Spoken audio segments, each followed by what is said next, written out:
नमस्कार दोस्तों, आज मैं फिर प्रस्तुत हूँ आपके सामने एक नई कहानी के साथ। तो कहानी कुछ इस तरह शुरू होती है। गौतम बुद्ध की एक प्रचलित कथा के अनुसार एक दिन सुबह सुबह सभी शिष्य बुद्ध के प्रवचन सुनने के लिए एक साथ बैठे हुए थे। कुछ देर बाद बुद्ध अपने साथ एक रस्सी लेकर आए।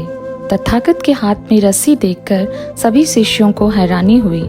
बुद्ध अपने आसन पर बैठे और उन्होंने रस्सी में एक के बाद एक 3 गांठ बांध दी। इसके बाद उन्होंने शिष्यों से पूछा कि क्या ये वही रस्सी है जो गांठ बांधने से पहले थी।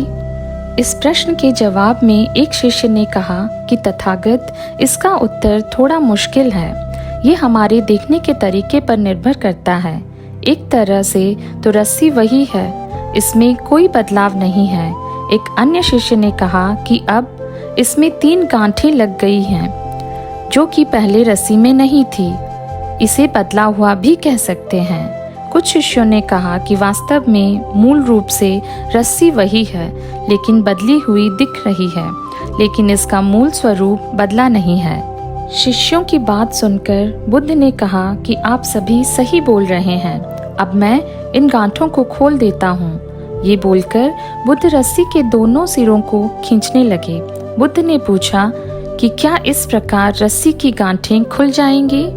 सभी शिष्यों ने कहा कि नहीं, ऐसा करने से तो गांठें और ज्यादा कस जाएंगी, इन्हें खोलना और मुश्किल हो जाएगा।